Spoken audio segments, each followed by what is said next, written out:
Hola, buenas tardes a todos y a todas. Pues aquí estamos esta tarde. Es un placer el poder contar no con una ni con dos, ni con tres, sino con 4 personas que vienen tanto de Argentina como de España. La charla de hoy es Pandemia y entornos de aprendizaje, miradas a las prácticas pedagógicas españolas y argentinas. Y para ello contamos con 2 ponentes, el doctor Horacio Ademar Ferreira, que viene de Argentina, y Miguel Ángel Subire García de España, pero no es mi labor presentarles. Mi labor es presentar a las moderadoras, que son Mariana Vicini, que es magíster en educación por la Universidad Nacional de Quilmes, tiene especialización en nivel superior de educación maternal y especialización en gestión de las instituciones educativas. Y además es madre pues, de 3 hijos, Gastón, Tomás y Máximo, y esposa de Juan Domingo. Por otro lado tenemos también a Silvana Carranza, que es profesora del Diplomado de Pedagogía de la Universidad de San Carlos de Guatemala. Así que, bueno, pues sin más dilación, os doy la palabra. Mariana y Silvana. Bueno, gracias. Sí, gracias. Gracias, Esteban. Mari, ¿querés presentar la temática? Sí, la verdad que desde Rotary Club Internacional y con la ayuda de Rotary Club Mediterráneo y el Rotary Club de Valencia y el Rotary Club de Valencia Centro, nos propusimos generar este espacio de encuentro. Uno como pedagoga, como investigadora, pero sobre todo como madre y como docente. A mí todo el año pasado me hizo mucho ruido y el objetivo era informar y tratar de vincular y de empaparnos de estos nuevos contenidos. ¿De qué estamos hablando cuando se habla de entorno de aprendizaje? ¿Qué es la educación híbrida? ¿Qué es o qué vamos a entender de ahora en adelante por el aula invertida? ¿A qué se llama aprendizaje disruptivo, no? Que por ahí nosotros que estamos en el mundo académico y dentro de lo pedagógico, es mucho más natural y como que fluyen estos conceptos. Entonces mi preocupación como mamá y como docente era a través de Rotary, hacer como este servicio a nuestra comunidad para ayudarles a los padres principalmente a entender este nuevo momento en el que está transcurriendo la educación de sus hijos, ¿no? Y para ello, bueno, obviamente le piqué la cabeza a Horacio durante todo enero y febrero, y también con Miguel empecé antes, con Silvana en diciembre ya del año pasado cuando hicimos el primer contacto. Así que un placer tenerlos acá desde Rotary, estamos muy contentos. Sí, agradezco también en nombre de Rotary a Horacio y a Miguel, y bueno, los vamos a presentar formalmente, agradeciéndoles. Miguel Ángel es maestro en educación infantil y pedagogo, ha trabajado en instituciones como el Instituto de Tecnologías Educativas del Ministerio de Educación de España, en la Universidad de Málaga, en la Universidad de las Islas Baleares, en la Universidad Internacional de Valencia y en consultoras de formación como Grupo Main Jobs. Actualmente colabora con diversas universidades y es CEO de EasyYea, una empresa que se dedica a acompañar docentes e instituciones educativas en procesos de innovación y transformación digital.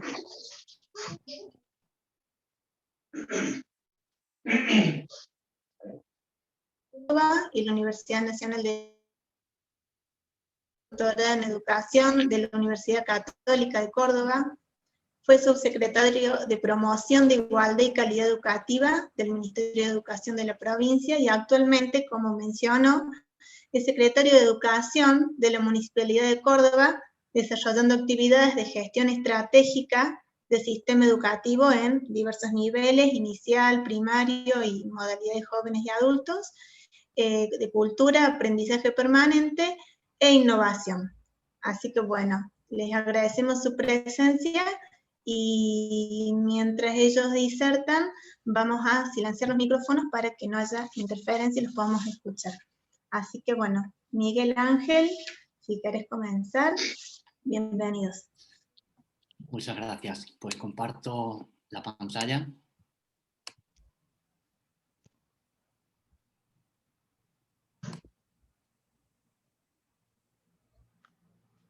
Bien.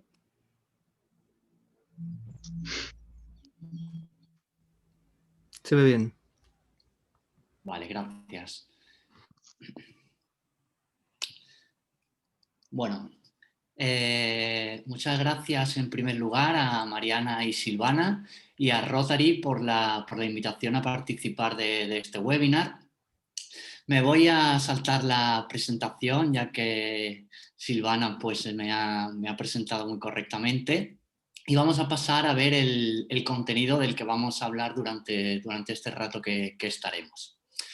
Durante la presentación vamos a tratar estos 6 apartados, comenzando por el contexto actual que hemos vivido por la COVID-19, explicando el mundo híbrido que ya existía, pero del que ahora somos más conscientes, y analizaremos los cambios que hay en los procesos de aprendizaje, cómo será el futuro del aprendizaje y expondremos algunos de los aspectos más importantes para la docencia online.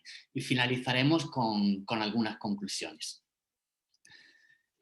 La situación de emergencia actual ha hecho que muchas instituciones hayamos tenido que transitar hacia la educación online. Mientras han durado pues, las distintas instrucciones de cierre de escuelas, de cierre de universidades y de confinamiento en nuestros hogares. Ante una situación así, nos preguntamos qué debemos tener presente cuando queremos hacer esa transición. De qué forma los aspectos que tenemos en cuenta en la educación presencial cambian sustancialmente cuando lo que realizamos es educación online. Y cómo podemos utilizar las posibilidades que tenemos a nuestro alcance, siendo realistas, pero a la vez efectivos. Analizaremos a continuación algunos planteamientos de los mejores modelos de educación online para tener una propuesta que sea práctica a la vez que fundamentado en estos nuevos escenarios que surgen. Sin embargo, no vamos a dar recetas en la situación actual donde cada cual vive la emergencia de una forma distinta, dependiendo de su contexto social, económico, de las edades de su alumnado, de la regulación de cada país, etc. Sería enormemente arriesgado pretender dar unas recetas. Todo puede hacerse además, todo puede hacerse de diversas maneras. Y lo que vamos a intentar es plantear un marco general de referencia a partir del cual se puedan ir tomando decisiones que sean necesarias, pero adaptadas a estas necesidades específicas que comentábamos. La educación no presencial siempre ha sido un elemento al que se ha recurrido para resolver situaciones críticas. Esto no es algo nuevo, no es novedoso. A veces, por mucho que los investigadores educativos recomendemos desarrollar modelos de educación online basados en sus beneficios sociales e individuales de prepararnos para una sociedad digitalizada, lo cierto es que este tipo de grandes decisiones siempre se han tomado a tenor de sus orígenes en situaciones límites. Siempre ha sido el último recurso en este sentido. Habitualmente, en situaciones de emergencia como la que estamos viviendo, aplicamos soluciones de contingencia. Siempre es un intento de aplicar lo que hemos aprendido con la investigación y con la práctica anterior a una situación que no es deseada, pero que nos exige una respuesta inmediata. En estas situaciones debemos dar una respuesta, pero tenemos que tener siempre en cuenta que probablemente no vamos a dar la mejor respuesta, sino la más viable que tenemos en ese momento.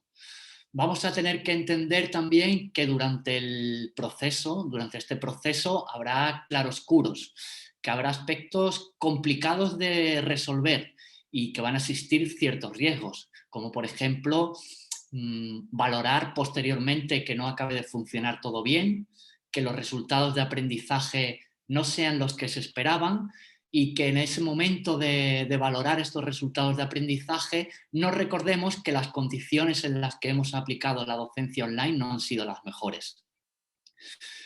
Vamos a tener también, por ejemplo, la falta de experiencia previa o de formación del profesorado para aplicar la docencia online.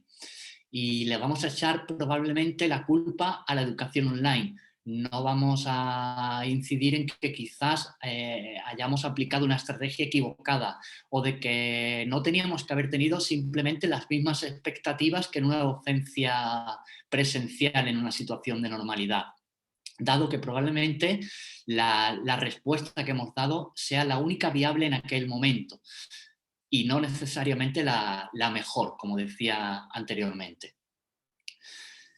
Tenemos que recordar también que hemos dado una respuesta de contingencia, como vemos en la diapositiva, y que por lo tanto algunos problemas que ya existían antes de esta crisis, una solución de contingencia no los va a resolver.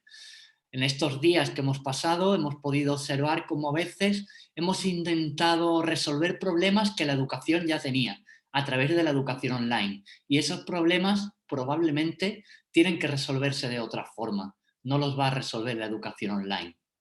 Como decía, también existen riesgos y los riesgos de las soluciones de contingencia son, primero, que se queden y que aquello que iba a ser algo temporal para un momento determinado se perpetúe y se perpetúe además en unas condiciones que probablemente no son las mejores, no son las que consideramos mejores, como hablábamos anteriormente. Segunda, que la autocomplacencia no nos permita mejorar, es decir, que como ya ha ido lo suficientemente bien, eso es lo que tenemos que continuar haciendo siempre. Y finalmente, que la crítica positiva, que la crítica constructiva impida el progreso. Es decir, que no se permita ningún tipo de crítica porque hemos hecho lo que hemos podido. Por supuesto que hemos hecho todo lo que hemos podido, pero eso no significa que después no podamos valorar y evaluar la situación para dar una mejor respuesta en otro momento. Por lo tanto, lo que hemos hecho no es educación online. Lo que hemos hecho, la respuesta que hemos dado no es propiamente educación online. Al menos todo no lo ha sido. En primer lugar, porque no está diseñada como tal y por lo tanto no podemos esperar un resultado acorde con los principios del diseño de la educación online. ¿Significa esto que no vayamos a hacer nada? No, ni mucho menos. Pero vamos a ser conscientes de que una educación online tiene que diseñarse y planificarse de tal forma que podamos esperar los resultados que vamos a prever. Otra cosa es superar la situación, pero no con los mismos objetivos que podríamos tener en otro caso. Pero en cambio también tenemos una gran oportunidad, la oportunidad de haber explorado miradas nuevas, diferentes, que nos permitan superar esta situación, pero además confiar más en un mecanismo, en una modalidad de educación que a lo mejor hasta entonces no habíamos explorado lo suficiente. Últimamente, y hablaremos posteriormente sobre ello, me plantea mucho, ¿no crees que el modelo híbrido es el mejor? Porque conjuga lo mejor de lo presencial y lo mejor de lo online. Pues no hay modelos que sean mejores. Hay modelos que se adaptan mejor a la situación que se debe afrontar, pero no hay un mejor modelo. Si nos ponemos en la situación actual que hemos vivido, un modelo híbrido no nos hubiese servido para nada, porque las personas estaban confinadas en sus casas, no podían asistir a la institución educativa. Por lo tanto, en ese momento teníamos que decir que el modelo híbrido era absolutamente inútil, que no es que sea inútil, será adecuado en determinadas circunstancias, pero en una situación de confinamiento como la que hemos vivido, ha sido la educación online la que nos ha dado respuesta. Y por lo tanto, como mínimo, vamos a tener que reconocer que la función de la educación online es tan válida como cualquier otra modalidad educativa. A la vez, tengo que destacar que tenemos que tener muy presentes que no vamos a eliminar las brechas.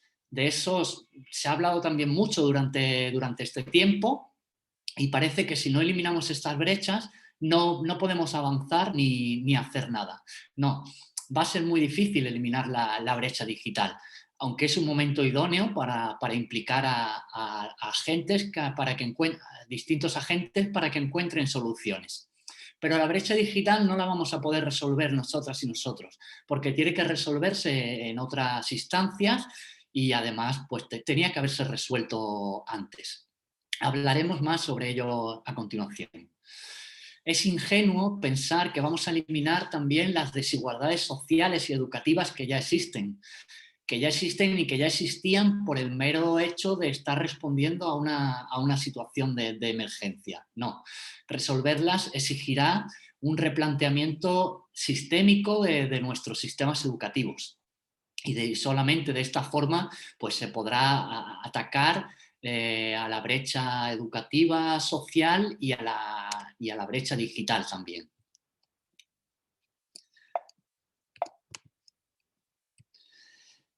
El mundo es híbrido.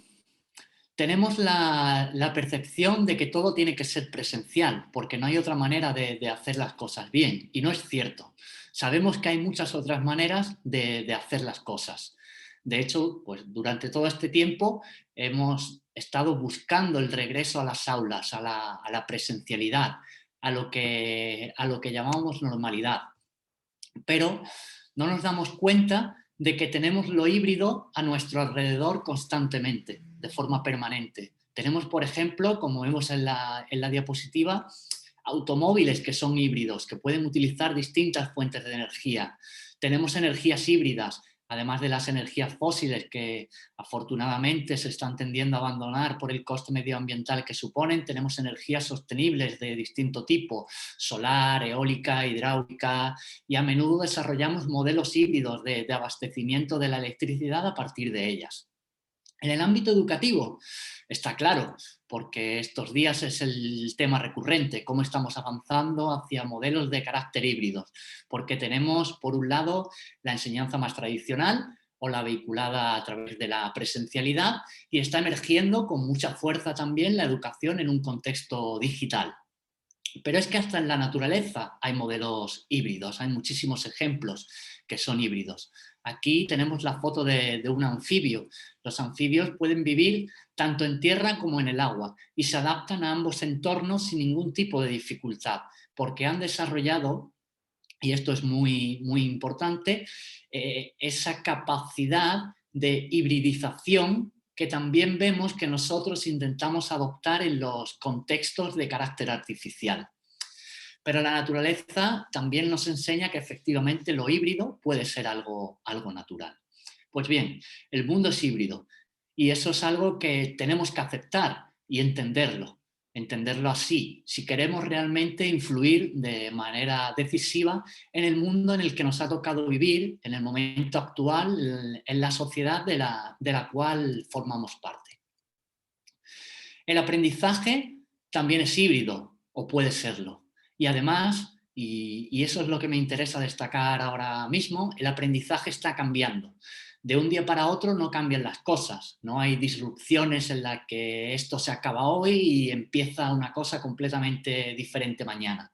La realidad es de una forma mucho más gradual.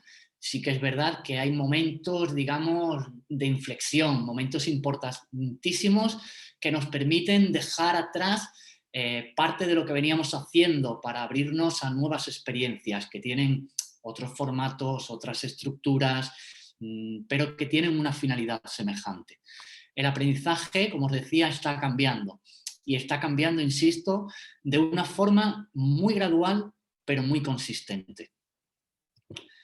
Aquí, en esta diapositiva, tenemos distintas formas en las cuales hoy en día se pueden llevar a cabo un cierto aprendizaje. Y cuando hablamos de aprendizaje, no solo de educación, sino de aprendizaje específicamente. Tenemos que tener en cuenta que nos movemos cuando hablamos de aprendizaje en un continuo que podemos llamar el continuo de la formalidad, donde en un extremo tenemos lo formal y en el otro lo informal. Pero que en medio tenemos aprendizajes no formales, es decir, aquellos que no son reglados, pero que sin embargo lo que pretenden es un cierto aprendizaje.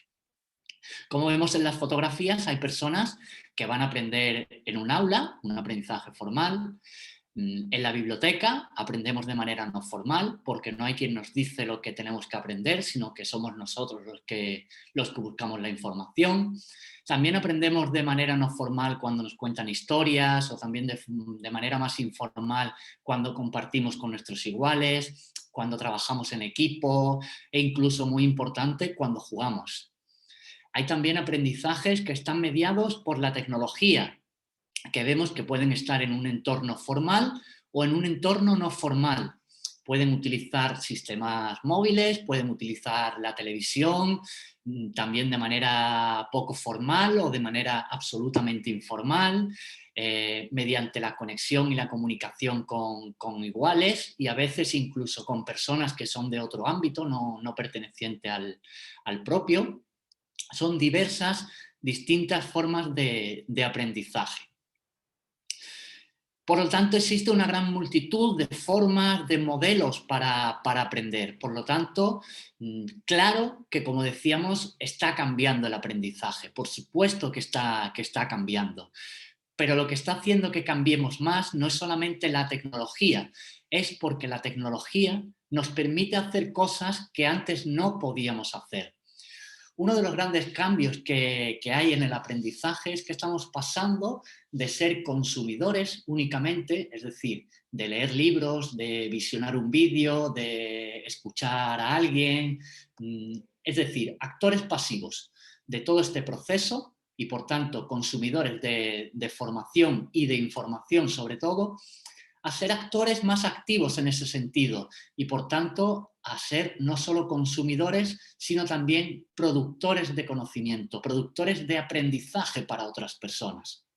Y en este sentido, también es interesante observar cómo es que evoluciona y cómo baja el nivel de ser productor a edades cada vez más tempranas. Observamos cómo producimos contenidos, producimos algún tipo de conocimiento, pero es que además también podemos utilizar contenidos de otros y reformularlos, rehacerlos, modificarlos, reutilizarlos. Y eso está generando, digamos, un cierto activismo en los procesos de aprendizaje. Ya no se trata solo de que asistamos a cómo tenemos que aprender, es decir, a que alguien nos forme, sino que nosotros también tomamos la iniciativa y nos formamos, es decir, aprendemos. El concepto de formación normalmente se asocia a una visión unidireccional, en una única dirección del proceso de enseñanza-aprendizaje. Las instituciones nos forman, los docentes nos forman, lo que hacemos es formación, por lo tanto, quien aprende es el sujeto que viene para ser formado. Sin embargo, cada vez tenemos que entender que el concepto de formación tiene que empezar a diluirse en el concepto de educación, en el cual hay siempre un dualismo, la enseñanza y el aprendizaje.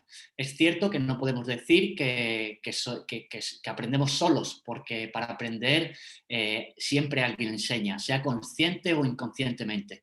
Por lo tanto, son dos aspectos indisociables en ese sentido. Pueden tener momentos diferenciados, pero tienen que ir necesariamente juntos.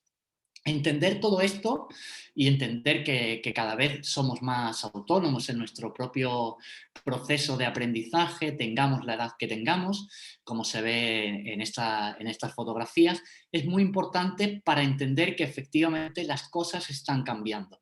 Y esas cosas que están cambiando respecto al aprendizaje nos marcan determinadas pautas futuras de actuación. En 2011, el Joint Research Center de la Comisión Europea elaboró un informe que se llamaba El futuro del aprendizaje, y allí determina cuáles van a ser o cuáles consideran que son los pilares del futuro del aprendizaje. Este informe es de 2011, entonces es de un futuro que ya está aquí, o sea, no es de un futuro muy lejano.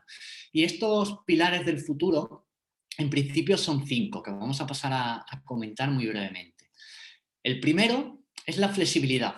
Cada vez más las personas nos piden mayor flexibilidad en su proceso de enseñanza-aprendizaje, en su proceso educativo.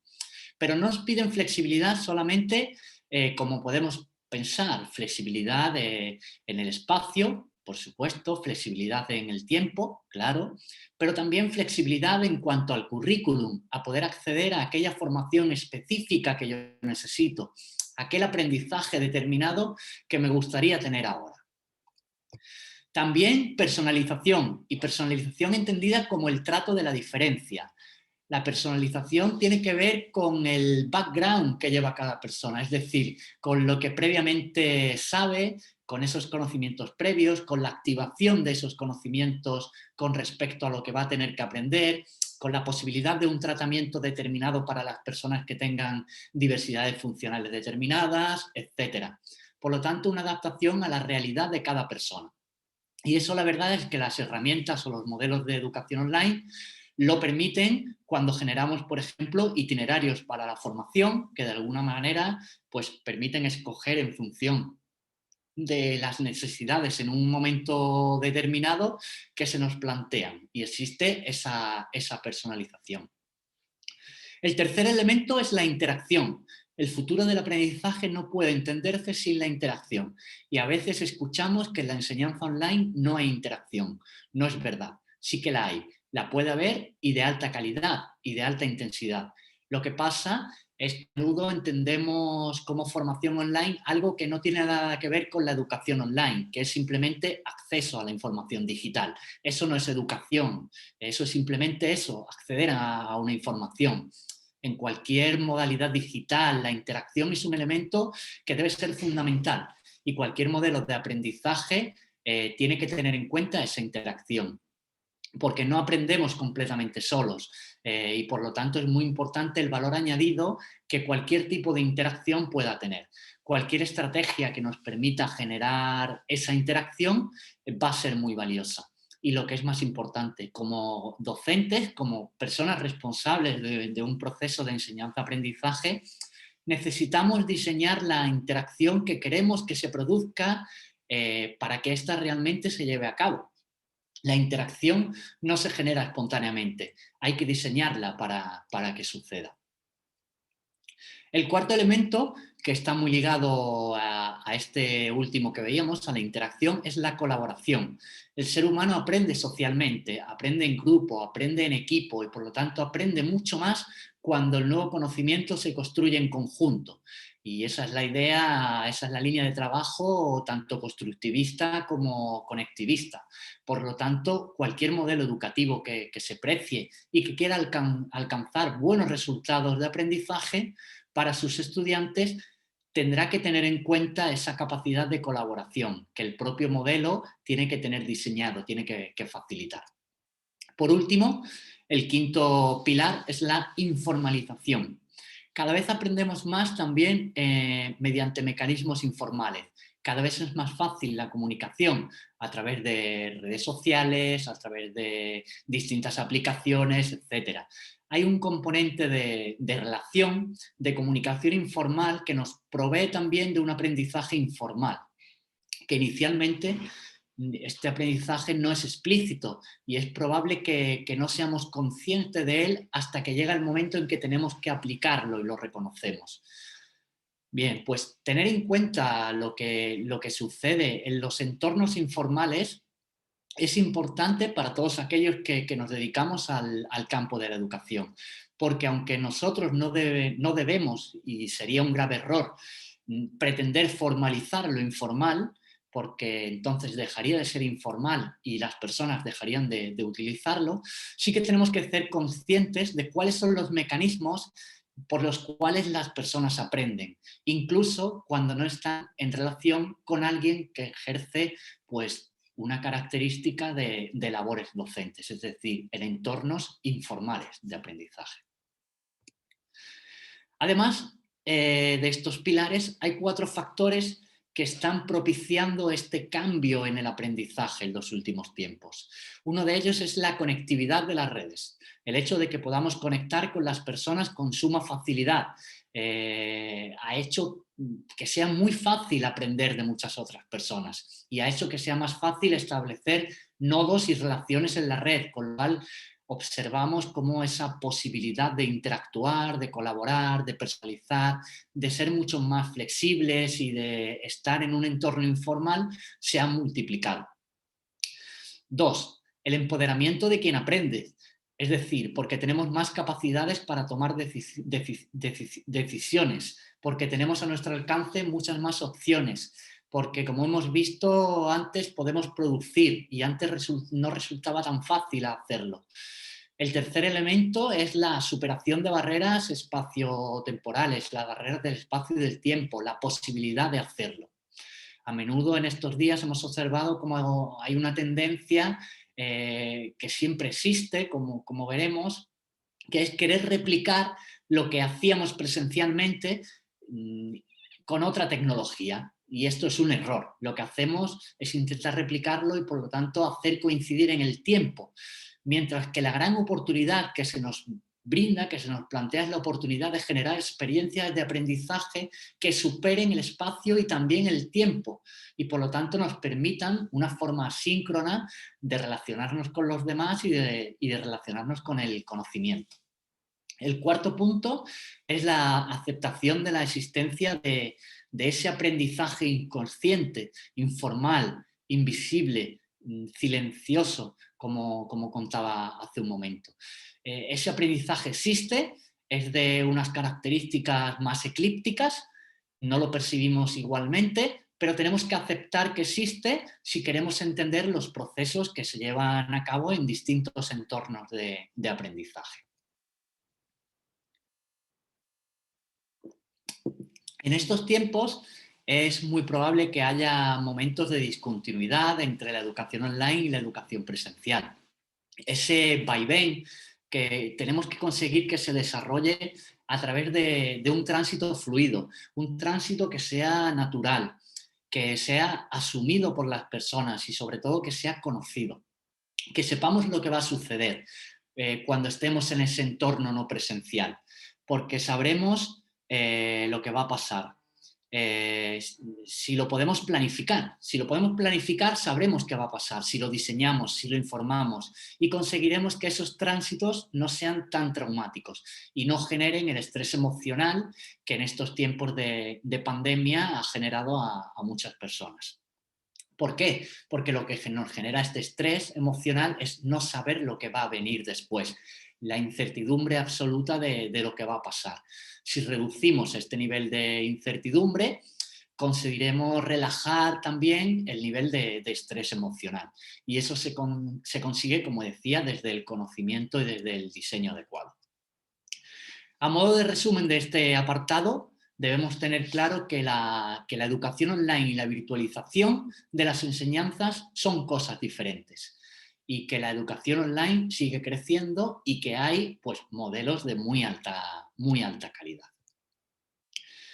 Bueno, por último, vamos a identificar algunos elementos fundamentales que estoy seguro que hemos experimentado todas y todos en estos días cuando nos hemos enfrentado pues, a una situación que no esperábamos y que hemos tenido que cambiar y empezar con la docencia online. Algunos aspectos fundamentales a la hora de diseñar y planificar esta educación online, que también son extrapolables a modelos semipresenciales, ¿vale? A modelos híbridos. En primer lugar, el alumnado. Tenemos que tener en cuenta su edad, sus capacidades, su grado de organización y de autonomía, que no van a ser los mismos, evidentemente, en una situación de nivel básico que en el ámbito de secundaria o en el ámbito universitario. Pero todos ellos van a tener una oportunidad para crecer, para desarrollarse. Ayudémosles. Ayudémosles a desarrollar su competencia digital. Que sepan manejar las aplicaciones de moda no significa que sepan estudiar online. Casi todos tienen móviles y utilizan diferentes aplicaciones, pero se manejan bien en esos entornos, pero no se manejan bien para aprender. no saben cómo aprovechar los medios digitales, las redes para aprender. Ayudémosles, demostrándoles que sí, que conectarse pues, puede ser útil, no solamente para comunicarse con las amistades, sino para avanzar en su conocimiento, en su desarrollo y en su aprendizaje. En la medida de lo posible, identifiquemos a aquel alumnado que tenga problemas y que estos problemas tenemos que separarlos según su naturaleza. Y digo esto porque algunos de estos problemas no vamos a poder resolverlos y ni mucho menos pensemos que los va a resolver la educación virtual o la educación online. Entonces, pues tenemos que separar por su naturaleza estos problemas para ver cuáles vamos a poder abordar nosotros y cuáles pues tenemos que mantener al margen durante un tiempo o elevar a otras instancias, y cuáles son aquellos que no vamos a poder resolver. Hay actividades que se pueden realizar para desarrollar esa competencia digital. Por ejemplo, algunas escuelas de las que hemos estado acompañando durante la pandemia en sus procesos de transformación digital, desde ISIGEA, pues han estado planteando a los alumnos resolver un reto cada día como primera actividad de la jornada, que puede consistir en algo tan sencillo como colgar en una carpeta compartida una foto de ellos y de ellas de cuando eran pequeñas y tratar de adivinar de qué compañera se trata. En algunas escuelas, pues como os digo, por ejemplo, se ha hecho esto. Es interesante, es sencillo, es simple, sí, pero ayuda a avanzar también. No hagamos más complejo lo que ya de por sí es bastante complejo, y ayudemos a que se vayan asumiendo grados de competencia digital y también grados de confianza en estos nuevos entornos digitales.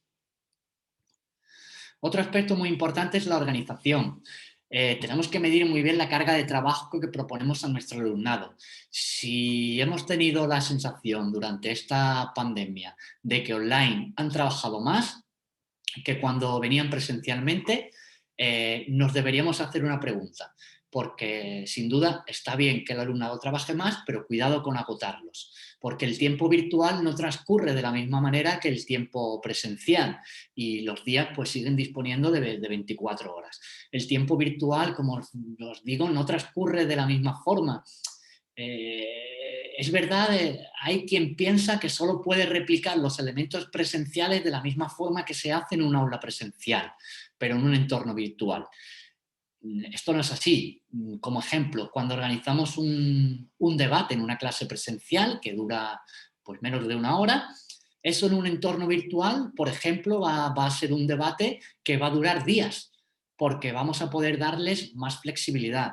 Vamos a poder permitirles que entren y salgan, que introduzcan reflexiones, que las maduren y valoren lo que van a decir. Por lo tanto, pensar que no estamos limitados al tiempo que dura una clase presencial, pero sí a la duración total del trabajo, aunque no a la forma de extender esa duración en el tiempo. Ahí podemos y debemos ser más flexibles. El entorno virtual no es la clase presencial, porque el contexto no es el mismo ni para el alumnado ni para nosotros los docentes. La interacción es otro elemento fundamental, como veíamos anteriormente. Educación online significa interacción. La educación online, como decíamos, no va solo de facilitar el acceso a contenidos y luego evaluar, sino que permite interactuar con el profesorado, con otros compañeros. El grado de interacción que establezcamos es lo que va a distinguir un buen modelo de un modelo mediocre. También es importante que rompamos con esa distancia, con esa frialdad de los entornos virtuales y que estemos presentes en la ausencia, que se nos note que estemos ahí sin agobiar, ¿vale? Pero que los estudiantes pues sepan que nos tienen disponibles en línea también. Y no confundamos interacción con comunicación síncrona solamente. No es necesario hacer solamente videoconferencias para estar conectados y para interactuar con los estudiantes o entre los estudiantes. Podemos utilizar las redes, los foros, el email, etc. El feedback también es un elemento fundamental. esencial, la retroalimentación. Veremos algo más del feedback cuando veamos la evaluación, ¿vale? Pero debemos de trabajarlo bien y de utilizarlo lo máximo posible. Los recursos. Hay que tener recursos. Podemos llamarlos recursos, materiales, contenidos, herramientas. La forma de utilizar esta palabra varía de unos a otros. Pero lo que es importante, lo que hay detrás, es que los recursos es aquello que va a apoyar al estudiante a desarrollar su aprendizaje y a resolver los problemas y los retos que les vamos a plantear. En ese sentido, menos es más. Utilicemos solo los recursos que sean relevantes, que sean significativos. Seamos críticos con los recursos que nos encontramos por la red. No todo vale. Y por lo tanto hay que revisar estos recursos, hay que valorarlos y proporcionarles pues, la cantidad adecuada a nuestro alumnado. Una mayor cantidad de recursos no significa que nuestra docencia vaya a ser mejor. Podemos llegar a saturarlos de información, a infoxicarlos con demasiados recursos. Y concentremos también, o sea, curemos las herramientas que utilizamos. Vamos a tener que aprender a utilizar algunas pocas herramientas, pues no utilicemos demasiadas. Vamos a centrarnos en sacarle el máximo partido a unas pocas. Vamos a aprovechar esa curva de aprendizaje. Otro elemento fundamental es el seguimiento, el acompañamiento y el seguimiento. Hay que dedicar tiempo a apoyar a los estudiantes. Tenemos que ser claros, responder a sus preocupaciones. A veces no se trata solo de que hayan entendido o no hayan entendido un concepto, sino nos están pidiendo seguridad porque están en un contexto de incertidumbre absoluta. Y usad las videoconferencias pues, para concertar dudas, destacar puntos, ¿vale? No las utilicemos para dar la lección. Para eso tenemos otras opciones, como comentaba Mariana al principio, pues Flip Classroom, los vídeos, muchísimas opciones. La evaluación, otro aspecto crítico. Pensemos que en una evaluación formativa y continua, que tenga el feedback como elemento fundamental, que esté centrada en el proceso, ¿vale? En que estemos recogiendo evidencias de ese proceso, no solamente un dato final. Tenemos que pensar también que si desarrollamos un sistema continuo de evaluación, vamos a evitar la sobrecarga de actividades para nuestros estudiantes, que tampoco va a garantizar un mejor aprendizaje, una sobrecarga de actividades. Así que pongamos las actividades de evaluación que creamos necesarias, pero que a la vez nos permitan entender cuál es el progreso de nuestros estudiantes. Y cualquier actividad que pongamos, además la vamos a tener que recoger, por lo tanto pensemos también en nuestra propia sobrecarga. Seamos razonables y realistas en el trabajo que hacemos hacer a los estudiantes, como decíamos anteriormente, porque además, como hemos visto, también nos va a venir de vuelta a nosotros. Y tampoco descartemos para nada actividades en las que llevar a cabo la evaluación por pares al nivel apropiado. Los estudiantes, está demostrado, aprenden mucho más cuando tienen que evaluar a compañeras y compañeros, porque eso les exige un doble esfuerzo de volver a revisar y a entender lo que ellos mismos han tenido que hacer. Y vamos a finalizar hablando de la brecha digital. Por supuesto que existe la brecha digital y el problema es evidente. Lo cierto es que no deberíamos haber llegado a esta situación si se hubiese pensado e intervenido antes. En estos momentos el acceso a Internet, por lo que supone, debería ser un derecho universal. Además, la verdadera alfabetización pasa por entender y ser capaces de utilizar los recursos digitales y, muy importante, hacer que las familias puedan hacerlo también. Solo así podremos superar la brecha digital. No es solamente la disponibilidad de recursos, sino también el tiempo, la disponibilidad y posibilidad de las familias de estar acompañando. El tema tecnológico se puede resolver con una cierta facilidad. dando dispositivos y enseñando a utilizarlos. Pero el tiempo y la capacidad de las familias se puede resolver igual, es una cuestión que nos tenemos que plantear. También nos cuestionamos esta brecha digital, pero no hacemos caso a otra brecha muy importante, la brecha sociocultural, que es analógica, que no es digital, pero que existe y que también está en muchas familias. Está ahí, pero estaba ahí también ya antes. Existen una serie de problemas, como decíamos al principio, que la educación presencial hasta ahora no ha resuelto, pero que tampoco los va a resolver una educación presencial. Y por último, los docentes. Siempre que sea posible, tenemos que organizarnos en equipo, trabajar en red. Es muy importante el trabajo colaborativo, nos permite avanzar y alcanzar objetivos mucho más lejanos. Los problemas que tenemos los docentes son similares. Aprovechemos la tecnología, estos entornos virtuales, para estar cerca de nuestras compañeras y de nuestros compañeros y colaborar entre todos. Las respuestas que demos dentro de una misma institución o en planes pues, más elaborados ya a nivel de regiones tienen que ser coordinadas y tenemos que crear sinergias que mejoren los resultados, ¿vale? Esta coordinación y esta creación de sinergias es fundamental, porque al final esto lo vamos a resolver a partir del conocimiento que vayamos generando entre todas y todos y en colaboración. Bueno, finalizo con unas conclusiones que quiero destacar, algunas de las ideas que hemos tratado. La primera de ellas es que la verdadera alfabetización a día de hoy pasa por saber hacer uso de los recursos digitales.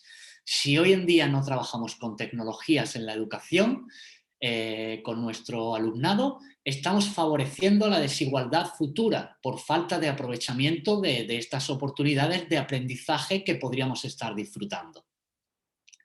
Segunda conclusión es que la educación online es un espacio distinto de aprendizaje para todos.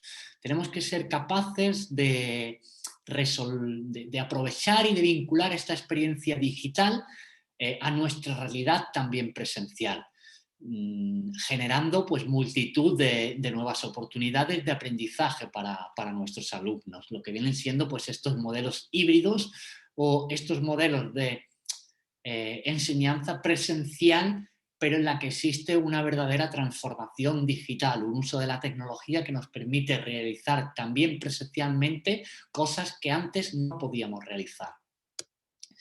Los sistemas educativos van a tener que repensarse, sin duda, para generar nuevas estructuras que sean más modernas, que sean más flexibles y que sean capaces de adaptarse pues, a estas situaciones de tránsito entre un modelo y otro.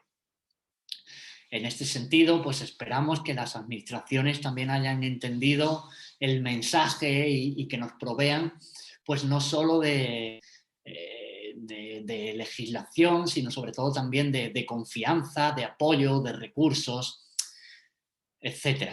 Es posible una educación online de alta calidad. En este tiempo algunas instituciones lo han demostrado.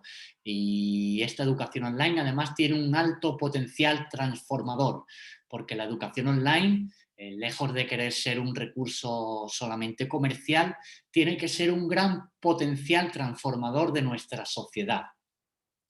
Y como decía anteriormente, tenemos que considerar que la competencia digital tiene que ser un elemento fundamental para que nuestra sociedad crezca como tal y para que podamos pues, desarrollarnos.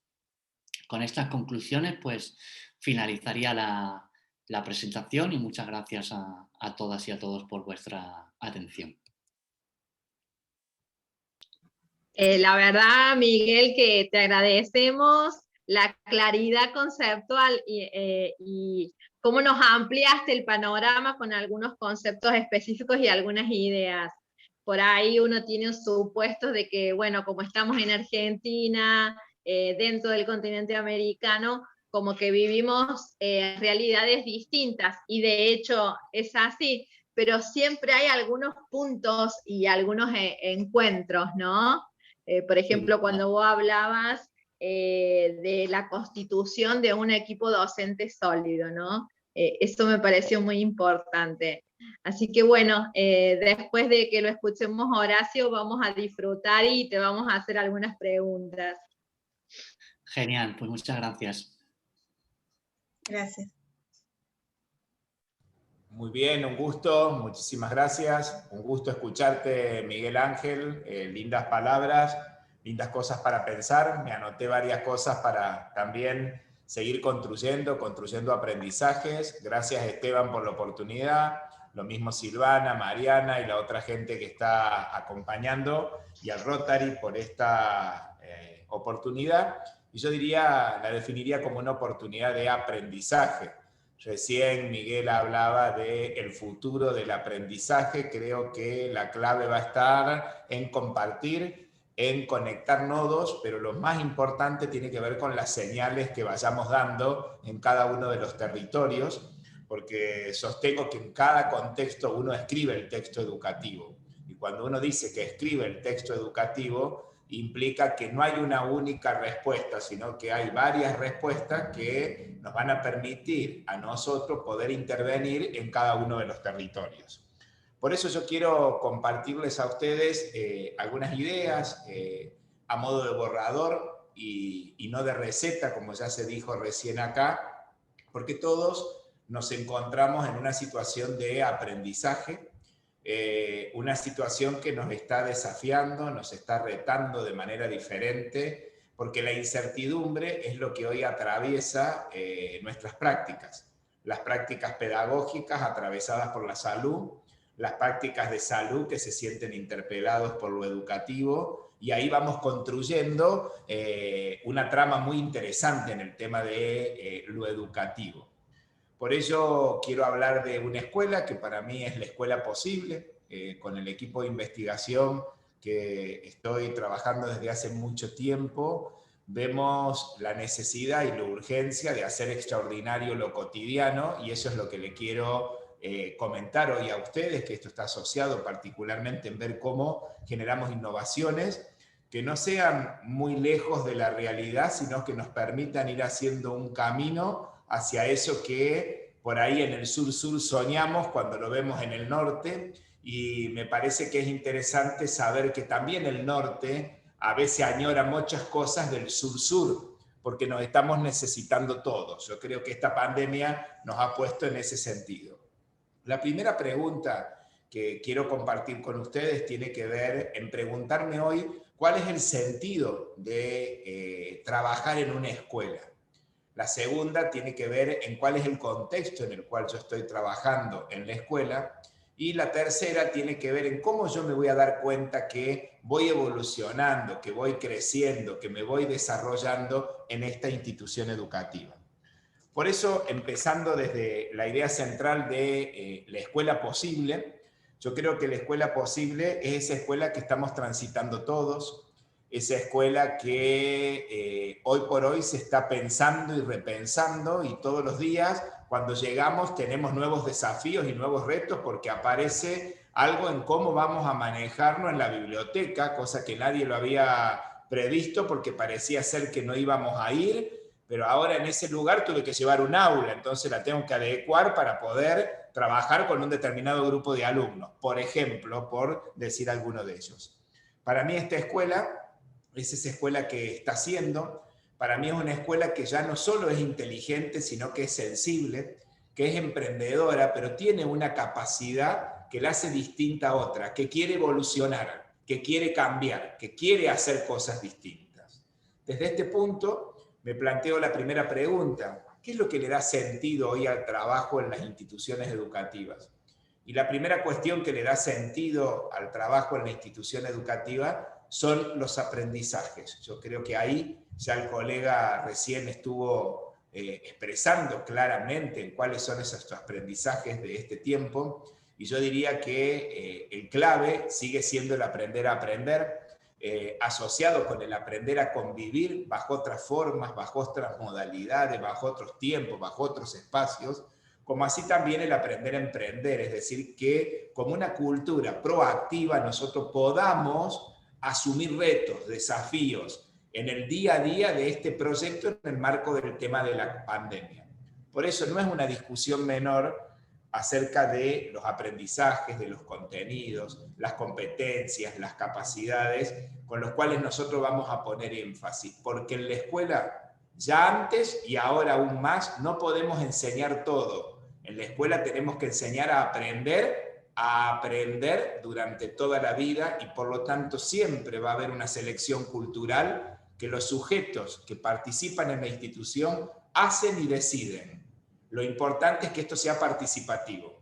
Por eso creo que hoy más que nunca las escuelas, en el caso de la Argentina, estamos volviendo al ciclo lectivo, ya algunas provincias, algunas jurisdicciones han vuelto a esta actividad, otros lo están haciendo la próxima semana y otros la siguiente, con la intención de poder ver que lo que se hizo el año pasado, bajo la enseñanza remota, permitió enseñar cosas y aprender cosas. Algunas estaban previstas y otras no, pero todos hemos aprendido. Reconocer esto es el puntapié inicial para saber que nos encontramos en el 2021 bajo una modalidad que va a ser distinta, porque vamos a estar una semana en la escuela, en el caso de algunas jurisdicciones, y otra semana en la casa. Y acá aparece un actor clave que ya el año pasado estuvo y este año está, que tiene que ver con la familia.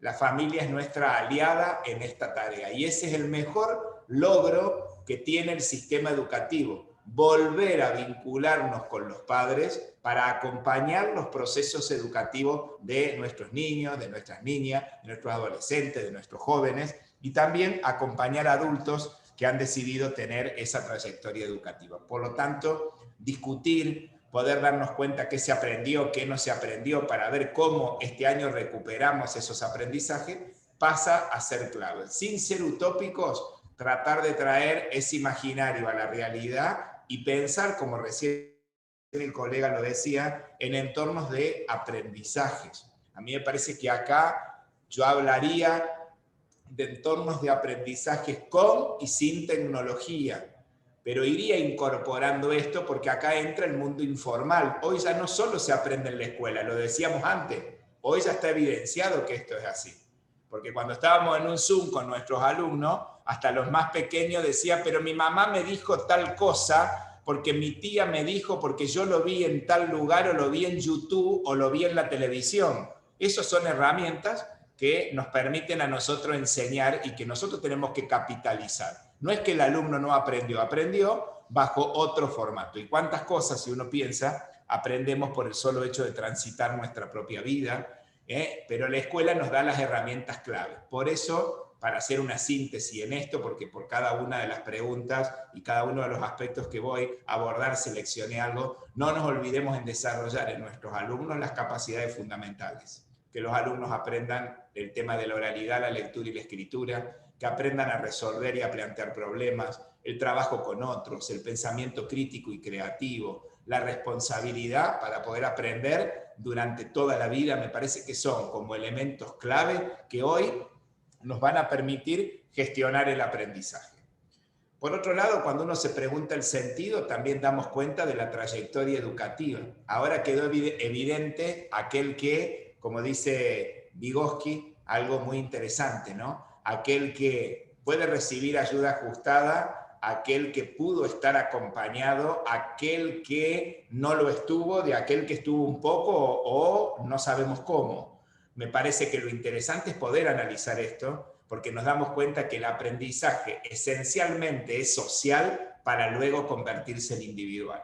Y esto me parece que hay que comprenderlo cada vez más al momento que uno quiere pensar las intervenciones, quiere crear, quiere innovar, quiere poner en el escenario. Por ello, creo que tenemos que ser muy atentos, tenemos que tener mucha precaución cuando miremos la trayectoria de nuestros estudiantes. No todos tuvieron el mismo acompañamiento, no todos tuvieron acceso al mismo ancho de banda, no todos pudieron ver el video, no todos pudieron venir a buscar el cuadernillo, no todos, ¿me explico? Porque cuando uno generaliza, nos vamos a equivocar seguro. ¿Por qué? Porque como la escuela hoy son todas distintas, los sujetos que participan siempre fueron distintos. Lo que pasa que por ahí las prácticas buscan más la homogeneidad que la heterogeneidad. Me parece que esto se va a poner en tensión en el escenario y se está poniendo actualmente en el escenario de lo educativo. La otra pregunta tenía que ver acerca del contexto en el cual hoy nosotros estamos aprendiendo. Creo que aquellos que pudieron trabajar las normas de convivencia en épocas cuando no estábamos en pandemia, hoy cuando volvemos a la escuela hay que retrabajarlas.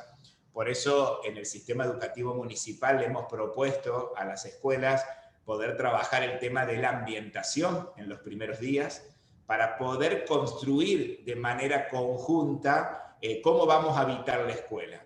De nada sirve tener la señalética marcada e ir y cumplirla. La hagamos juntos a la señalética, porque eso nos va a permitir a todos nosotros vivir de esa manera. ¿Cuándo usamos el barbijo? ¿Cuándo no? Discutir acerca de cuándo un caso es caso y cuándo no lo es, cuándo es cercano, cuándo no lo es. Todo este tipo de cuestiones son aprendizajes nuevos. Yo particularmente como funcionario todos los días estoy aprendiendo qué significan estas cosas, con barbijo, sin barbijo, me aíslo, no me aíslo. Todos los días es un escenario y una incertidumbre muy grande.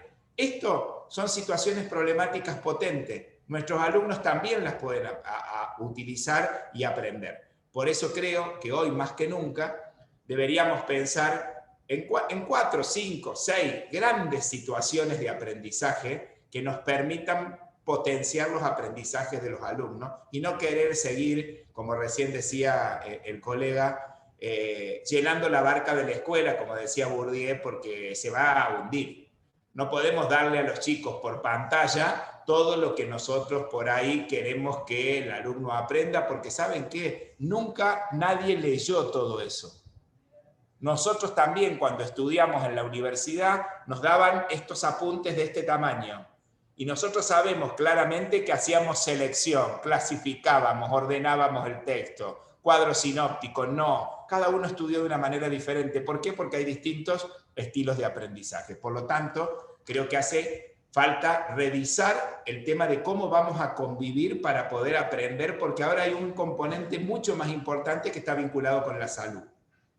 El otro aspecto tiene que ver con otra pregunta que para mí es clave, en cómo nos damos cuenta que nosotros vamos evolucionando con el desarrollo profesional de los docentes. Yo creo que todo esto nos ha llevado que el que no sabía hacer un curso de cómo grabar un videíto, o lo hizo por YouTube, o lo hizo no sé dónde, o se fue a preparar en tal lugar, porque sí o sí tuvimos que grabarnos el video para acompañar a nuestros alumnos y mandarlos por WhatsApp, por correo o subirlos a la plataforma. La realidad nos marcó a todos de manera diferente.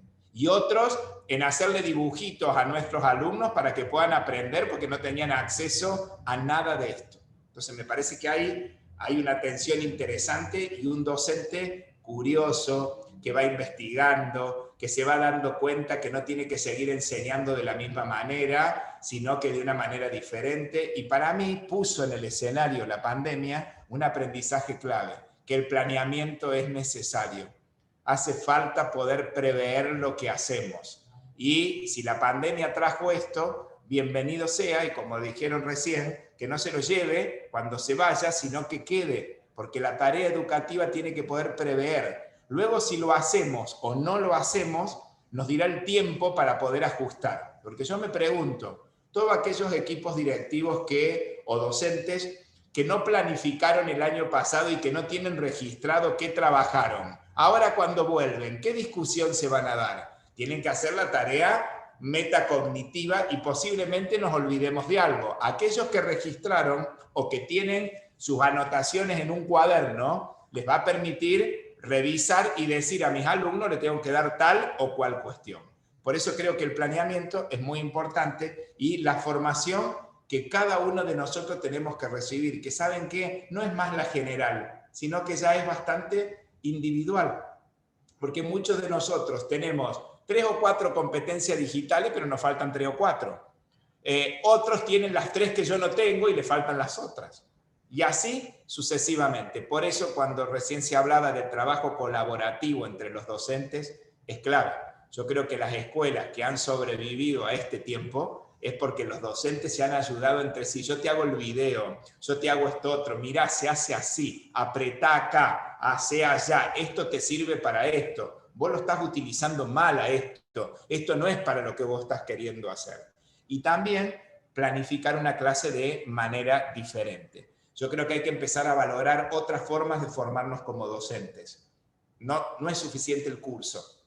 Estas charlas, distintos modelos de construcción de práctica, los laboratorios de idea, construir soluciones didácticas en conjunto a través del uso de tecnología, me parece que empiezan a ser como estrategias claves.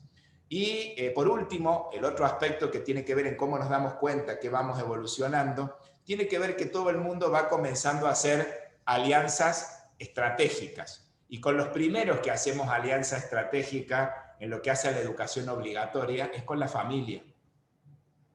Es clave reconstituir este vínculo, y yo digo que ya lo tenemos, hay que fortalecerlo, porque acá va a estar la clave del éxito de poder recuperar e intensificar los aprendizajes con nuestros alumnos, fundamentalmente los más pequeños.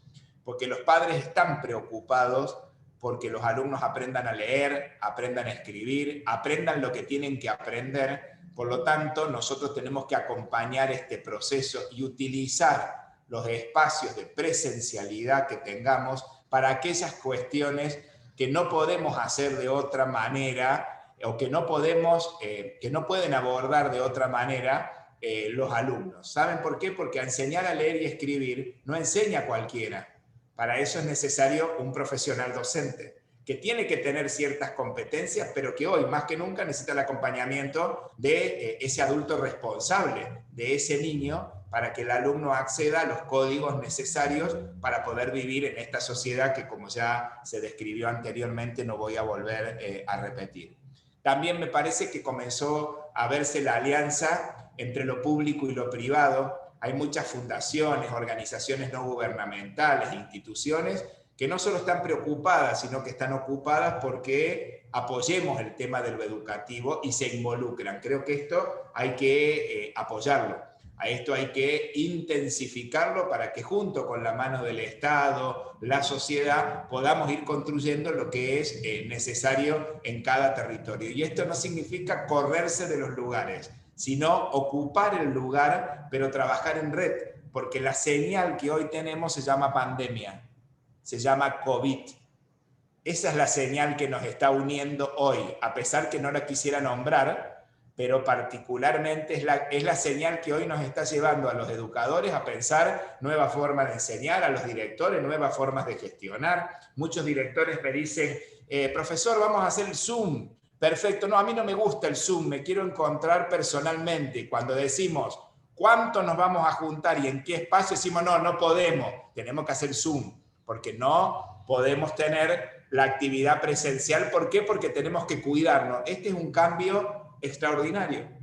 Ahora estamos discutiendo cómo hacemos los actos. ¿Hay actos de apertura de ciclo lectivo? No hay. Los protocolos que dicen, izamos bandera, nos vamos al aula, los chicos llegan con sus papás hacia la puerta, ahí ingresa el chico solo. A esto lo tenemos que cumplir porque es para cuidarnos. Hasta que este bichito travieso se vaya y particularmente nosotros podamos recuperar un nuevo lugar de la escuela que no va a ser igual que la escuela que dejamos. Va a ser una escuela que tiene para mí que ser diferente. Por eso con esto creo que he podido compartirle como algunas ideas.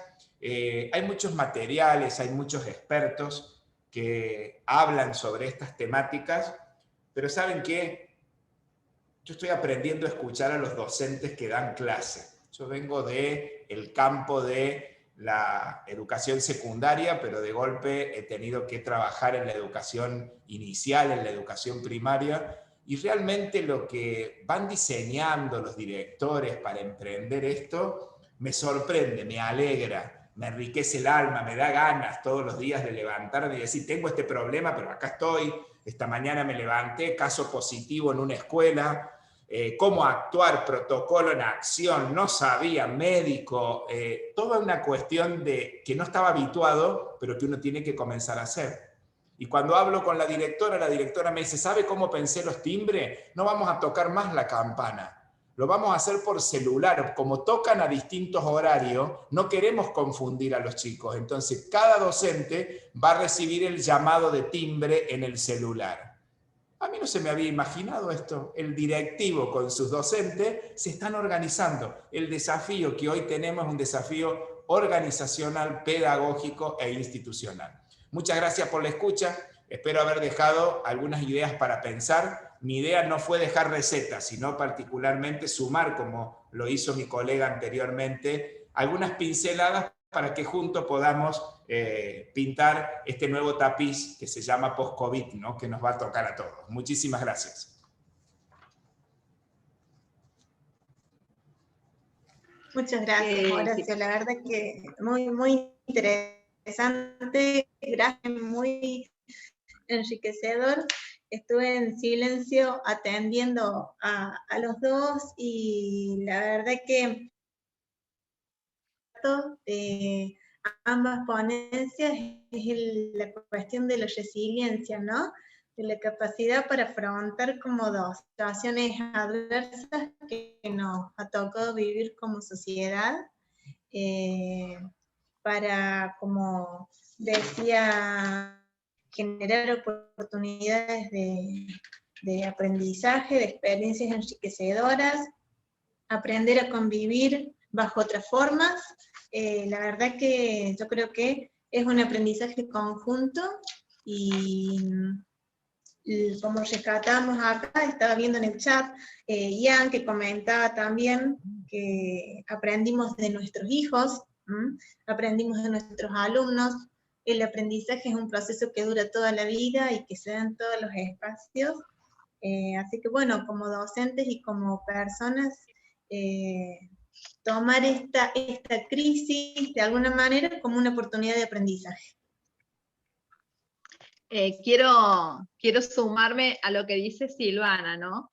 Y en todo esto, yo digo, ¿qué es lo que las escuelas pueden, ¿no? Y vaya que si pudieron, porque sí, con este imperativo de la pandemia, la escuela, por ese saber por defecto, gestionó acciones y puso en funcionamiento un montón de conocimientos, pero más quizás no conocimientos teóricos, sino este saber experiencial que te da el de patear aulas, el de patear escuelas, ¿no? Y también cómo a la escuela, digamos, siempre se les recriminaba por qué no abrirse más o la apertura a la comunidad.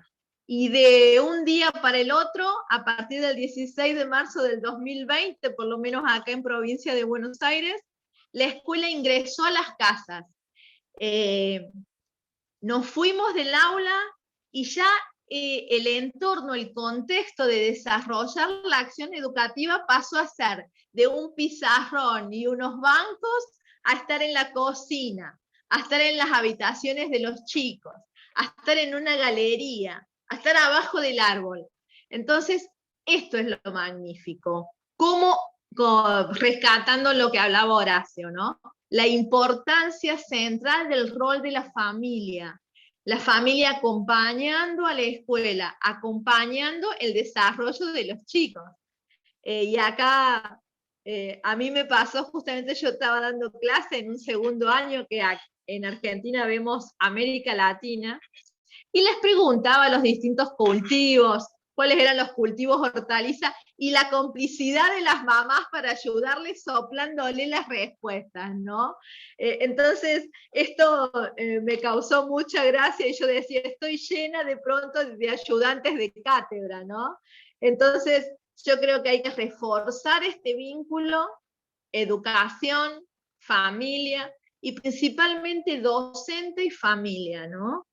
Porque, digamos, nosotros vamos a poder hacer nuestra labor apoyándonos en ellos, ¿no? Que son como nuestro bastión. Así que nada, agradecerles a Horacio y a Miguel por la claridad en los conceptos y las buenas ideas, ¿no? Y que podemos seguir pensando, y la verdad que darle un aplauso y una felicitación a la escuela, porque pucha que sí pudo con esto, ¿no? por ahí naturalizábamos acciones que de un día para el otro dejamos de desnaturalizarlas y empezamos a adquirir hábitos nuevos, ¿no? Entonces, yo creo que el desafío está cumplido, pero tenemos que ir por más. Me parece muy rico todo esto, las ideas que ponía Miguel, como tratar de desarrollar las competencias digitales también de nuestros alumnos, ¿no? Y de nosotros mismos, obvio, porque vaya que si aprendimos. Y planificar la interacción, una idea que dejó dentro de tantas Miguel también, este tema de planificar que a los docentes genera cierto rechazo, cierto cuestionamiento, ¿no? Cuando la planificación es lo que nos conduce por ahí, o lo mejor que podemos desarrollar, poder prever. Así que esa es una de las principales ideas que tomo. Yo creo que este fue un espacio muy productivo que aprendimos conjuntamente y como docentes, personas, en este caso trabajando, podemos tomar, ¿no? El tema de generar las alianzas, que es un concepto que también se rescató en el chat, las alianzas estratégicas, y que también tiene que ver con el tema del aprendizaje colaborativo. Si no aprendimos a colaborar, a pedir ayuda, y con otro en esta crisis, yo creo que no hemos avanzado. El tema de poder en este momento interactuar con colegas, con compañeros de otro lugar, escuchar sus experiencias, nos abre a otras posibilidades y a enriquecernos, ¿no? Para poder trasladarlos de alguna manera a nuestros ámbitos, a nuestras situaciones. Así que bueno, desde acá agradecidos a todos por haber aceptado esta posibilidad de interacción. Muchas gracias a vosotras y a vosotros por el espacio y el tiempo para participar. Y nada, ha sido pues muy enriquecedor tanto los comentarios que ha habido en el chat como escuchar al compañero Horacio también. Si me permitís, yo tengo un par de preguntas para los dos.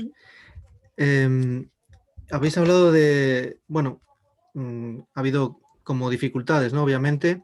¿Cuáles son las dificultades que más os habéis encontrado, por ejemplo, no sé, a la hora de hacer exámenes para impedir que copien, ¿no? Porque al hacerlo a distancia supongo que es más difícil controlarlos, ¿no? Eso, bueno, tanto exámenes u otras cosas. ¿Cuáles han sido las mayores dificultades? Y por otra parte, cuando Horacio, por ejemplo, ha dicho construir otras formas didácticas, ¿cuáles han sido las más innovadoras, las cosas más curiosas que habéis descubierto durante este último año y que podréis seguir utilizando, aunque digamos que vuelva la formación como la entendíamos antes? ¿Cuáles han sido esas técnicas que habéis aprendido que vais a seguir utilizando? Las preguntas son dos preguntas para los dos, así que bueno, como queráis. Pues si quieres, empezando por la primera, en concreto por la cuestión de los exámenes que planteabas. En instituciones educativas de tipo universitario y superior, la solución que se ha adoptado ha sido a través de desarrollos informáticos, aplicaciones que son conocidos como proctoring, que explicados comúnmente pues consisten en que a través de o la cámara web del ordenador o además de la cámara web, otra cámara, ya en los sistemas más complejos, otra cámara desde el lateral, y el control de lo que el alumnado está realizando en el escritorio del ordenador. De esta forma se garantiza la total seguridad y el total compliance de esas pruebas de evaluación más clásicas como son los exámenes. Es decir, pues a través la aplicación va recogiendo capturas de la cámara o de las cámaras que se tengan disponibles, de forma que garantiza pues, que no se están utilizando apuntes, libros, que no hay nadie más en la sala. y también recoge capturas de todas las aplicaciones que hay abiertas en el ordenador y demás para comprobar pues, que no estás buscando la respuesta en internet, etc. Esa es una solución pues, tecnológica a un modelo de evaluación más clásico como es el de los exámenes. En otro tipo de instituciones de primaria y secundaria ha habido que cambiar la evaluación hacia esa evaluación pues, más continua y formativa de la que hablábamos, en el sentido de realizar proyectos, o sea, no evaluamos el ejercicio, sino pues evaluamos otro tipo de actividades. Y luego también es muy útil, por ejemplo, de la exposición.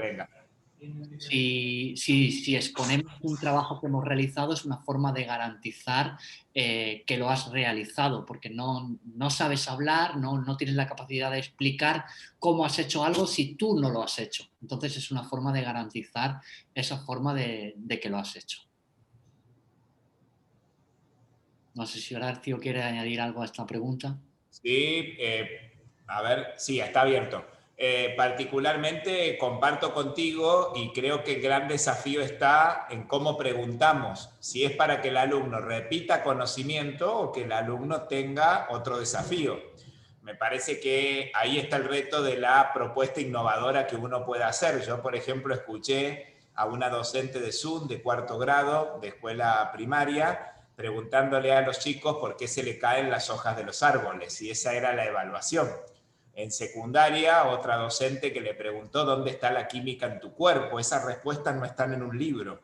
Esa respuesta el alumno la tiene que construir, y yo digo, qué bueno que busque en internet, qué bueno que busque en otro lugar para poder responderla y darle la respuesta al docente.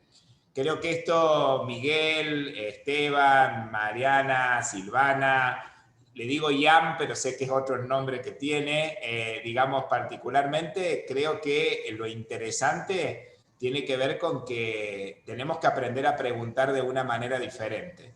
Para quienes quieren seguir profundizando sobre eso, me parece que es clave la pedagogía de la comprensión. La escuela de Harvard deja mucho interrogantes sobre esta temática, en cómo uno le plantea un interrogante que no se encuentra en la vida cotidiana, sino que es un interrogante que me lleva a ir más allá del conocimiento. Por eso insisto en la planificación de la enseñanza. Es clave poder tener esto como eje del trabajo correspondiente, ¿no? Creo que en ese sentido me parece clave y pertinente.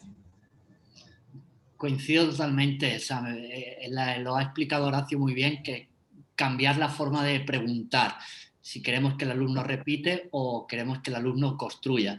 Y cuando buscamos evaluar que el alumno construya un conocimiento, no solo es que no tenemos que evitar que busquen un libro, que pregunte una persona o que busquen internet, sino que tenemos que propiciar que haga ese tipo de cosas. Y esto mismo casi da respuesta a la segunda pregunta. Cuando cambiamos la evaluación, cambiamos la metodología.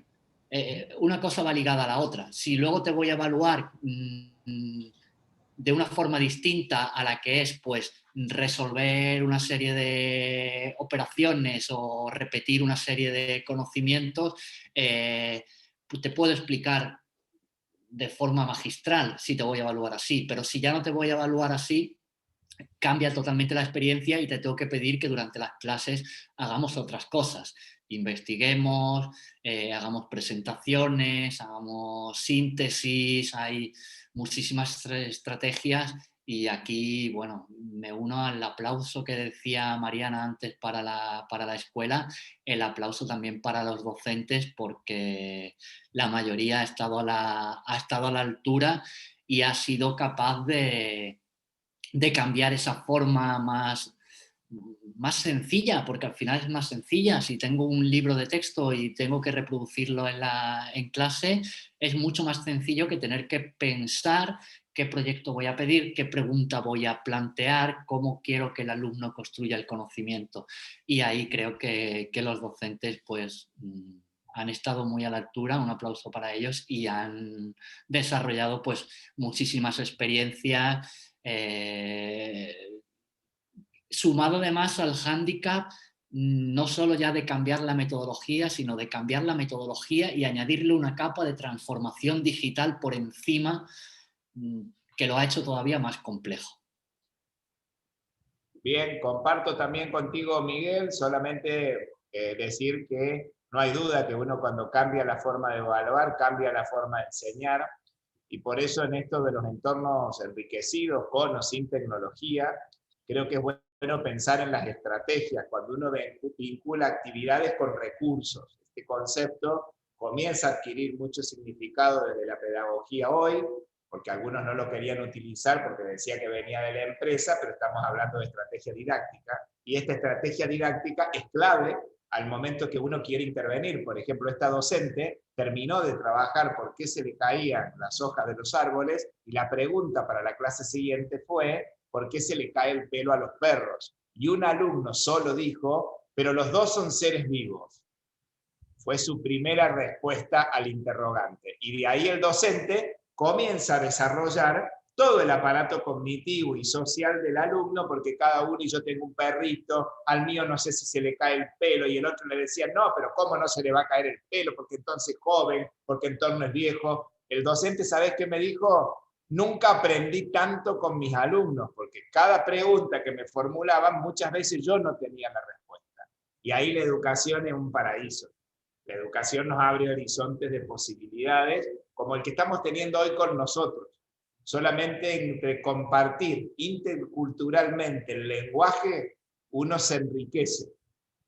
Por ejemplo, escuchar la tonada española a mí me hace valorar mucho mi lenguaje. Y seguro que ustedes, al escucharnos a nosotros, también escuchan esto. Esto tiene que ver con esto del enfoque intercultural. Y me parece que hay que ir pensando en esto, en nuevas formas, en organizar talleres, seminarios, laboratorios, ir generando y regenerando nuevas ideas para poder enseñar. Y esto se hace haciendo, se aprende haciendo, no hay otra forma que tengamos la receta lista. La primera vez no te sale muy bien, la segunda te sale muy bien, la tercera sos súper exitoso y ya viene otro y te lo cambia, porque hay otra cosa que supera lo que vos hiciste. Cuando uno aprende eso, la docencia tiene energía, tiene vida, te transforma a vos mismo. Si no, los docentes nos convertimos en repetidores de clases. Si ahora nosotros llegamos y queremos repetir la misma clase del año pasado, nos vamos a estar equivocando, porque vamos a tener que cambiar seguro algo, porque ahora la enseñanza es remota, pero no es tan remota, porque tenemos un tiempo presencial y un tiempo de tarea en la casa o en otro espacio. Me parece que esto es lo interesante, ¿no? Muchas gracias. Muy inspirador lo que me contáis. No sé si alguien más tiene alguna pregunta. No, yo no es pregunta, sino para rescatar. Horacio hablaba de que esta pandemia, digamos, no puso en tela dentro de la escuela la importancia de la planeación, del planeamiento, de qué vamos a dar, cómo lo vamos a dar, cómo lo vamos a relacionar, de utilizar al máximo los recursos con los que tiene la escuela, de una educación más situada, acorde al contexto de las comunidades educativas. Y dentro del aprendizaje, la pandemia yo creo que trajo cosas muy positivas. Muy positiva fue tratar de despojarnos de ese paradigma de la educación como algo individual, empezar a hacer un enfoque integral de los contenidos, empezar a plantear situaciones problemáticas donde se dé el espacio para la coordinación de distintos saberes. Por ejemplo, tratamos el agua y tratamos el agua desde la biología, desde la geografía, desde la química, ¿no? Entonces, nuestros propios alumnos van viendo que no hay un encasillamiento, sino que es todo un conocimiento integrado, ¿no? Yo esto también lo rescato como algo positivo de esta pandemia, ¿no?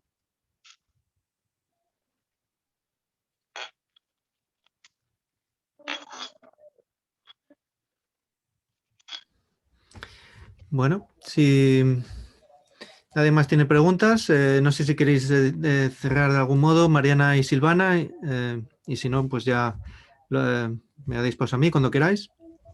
Sí, bueno, agradecer Bueno, también, no, igual que Mariana, rescatar acá los comentarios que Horacio y Miguel Ángel deben haber leído, si no se los comentamos, de todos positivos, obviamente, el tema de la contextualización de los aprendizajes con los alumnos, con la familia, el tema de aprovechar las capacidades de comunicación, como esto posibilitó, y esto me ha pasado con pacientes también, ¿no? Como el tema de, por ahí la virtualidad desarrolla ciertas habilidades sociales en alumnos, ¿no? Para poder desenvolverse a través de un mensaje, de un audio, de una videollamada, a través de la cámara, ¿no? Chicos que por ahí de otra manera favoreció o fortaleció, ¿no? Esta cuestión de poder animarse a hacer cosas desde otro lugar, desde la seguridad, compartirlo con otros. Así que bueno, eso me parece que es algo también que veo que se ha rescatado de personas que han participado y los han escuchado. Así que muchas gracias. Muy bien. Vamos. a Miguel Esteban. y a Horacio, un gracias enorme, personales mías y de Silvana y desde Rotary, ¿no? La verdad que un lujo, una tarde muy amena, ¿no? Como una charla de amigos, un café virtual, ¿no? Muchísimas gracias a ambos. Nos sentimos muy honrados con la presencia de ustedes y que nos hayan brindado parte de su tiempo con todas las ocupaciones. Horacio está en pleno desarrollo porque ya el lunes empieza con esa cantidad de escuelas y esa cantidad de alumnos en el municipio de Córdoba. Miguel también desde su organización, ¿no? Un placer y unas gracias infinitas, y aquí estamos para lo que necesiten. Bien, Muchas gracias. gracias. Pues sí, muchas gracias a todos y bueno, pues y también a los clubes de Rotary que han participado en esta charla, ¿verdad? El Club de Valencia Centro, Club José María Ezeiza y el club al que pertenezco, el Club de Mediterráneo, de ICLAB en este caso. Y bueno, el proyecto de Rotamentory, rotamentory.org, que es un poco el que promueve también este tipo de charlas. Así que, bueno, pues de nuevo, gracias a todos y nos vemos en las aulas, quizá. Muchas gracias a todos. Gracias por estar. Seguimos conectados. Beso grande. Besos. Hasta luego. Chao, chao. Adiós.